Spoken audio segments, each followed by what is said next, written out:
आज हम त्रिभुज का क्षेत्रफल निकालना सीखेंगे। कॉम्पिटिटिव एग्जाम के लिए बहुत ही इम्पोर्टेंट क्वेश्चन है। लगभग सभी एग्जाम में त्रिभुज का क्षेत्रफल से एक या दो क्वेश्चन रहता ही है। तो त्रिभुज का क्षेत्रफल हम आज निकालना सीखेंगे। त्रिभुज क्या होता है? तो तीन भुजाओं से बंद आकृति को त्रिभुज कहते हैं। त्रिभुज का तीन ठो शीर्ष होता है, तो यहाँ पे तीन ठो शीर्ष दिया हुआ रहता है, तीनों शीर्ष का मान दिया हुआ रहता है और आपसे बोल देता है कि उस त्रिभुज का क्षेत्रफल कितना होगा। तो त्रिभुज का क्षेत्रफल का सूत्र 1/2 x1 into y2 minus y3 इस तरह करके एक लंबा सूत्र होता है। पता है ना, आप लोग भी याद किए होंगे। लेकिन ये कभी कभी हम भूल भी जाते हैं, एग्जाम में ध्यान नहीं रहता है, जिसके चलते आंसर गलती हो जाता है। एक शीर्ष इसको हम लिख लेते हैं, तीनों शीर्ष लिख लेते हैं। क्या है? मान लेते हैं 4 5 6 2 7 4। ये क्या है? तीनों शीर्ष का निर्देशांक है, तीनों शीर्ष का बिंदु दिया हुआ है। अब हमें इससे क्या निकालना है? तो त्रिभुज का क्षेत्रफल निकालना है। तो देखिए एक शॉर्ट ट्रिक इसका है, जिसके लिए आपको कोई सूत्र याद करना ही नहीं पड़ेगा और ट्रिक को भी याद नहीं करना, बस एक बार समझ लीजिएगा, आसानी से बन जाएगा। देखिए ट्रिक हम देखते हैं। तो ट्रिक है, सबसे पहले क्या करिएगा, ये तीनों बिंदु है, तीनों निर्देशांक है, तीनों निर्देशांक को लिख लीजिए। ये x1 होता है, ये x2 होता है, ये x3, ये y1, ये y2 और ये y3। तो सब x1 को शुरुआत में लिख लीजिए, x वाले को। तो 4 6 7, 4 6 7। इसके बाद क्या हो जाएगा? 5 2 4, 5 2 4। अब एक बात ध्यान दीजिएगा, यहाँ से चलना शुरू किए हैं तो फिर उसी पर जाके छोड़ेंगे। तो 4 से चलना शुरू किए, 4 6 7, तो फिर से 4 लिख देंगे।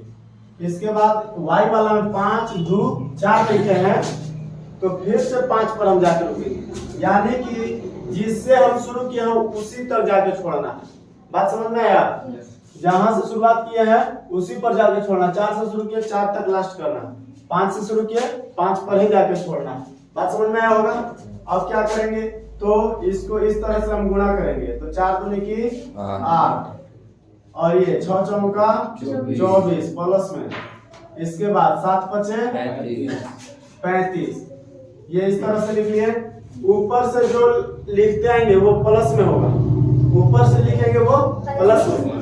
लेकिन हो सकता है ये निर्देशांक ही माइनस में दिया हुआ रहेगा, तो माइनस तो हो ही जाएगा ना। बात समझ में आ रहा है?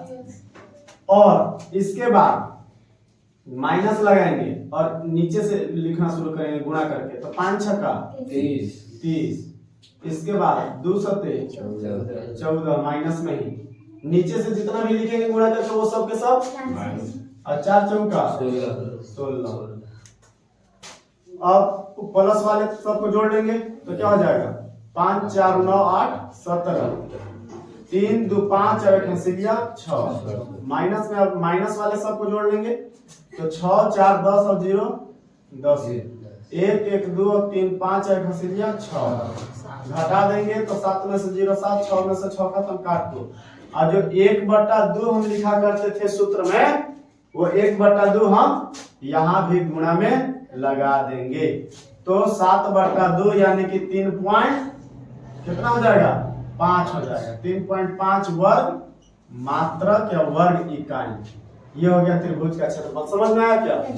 अच्छा है ना? क्षेत्रफल का सूत्र याद रखने का कोई जरूरत नहीं है, बस तीनों निर्देशांक है, तीनों निर्देशांक को ही लिख देंगे। जिससे शुरू करेंगे उस पे फिर से खत्म करेंगे। आइए, बात समझ में आया? जिससे शुरू करेंगे उसी पे खत्म करेंगे। होता है कि कोई निर्देशांक, लेकिन कैसे लिखा जाएगा? 4 को लिखा जाएगा। कोई दिक्कत है इसमें? नहीं ना? समझ में आ गया अच्छे से?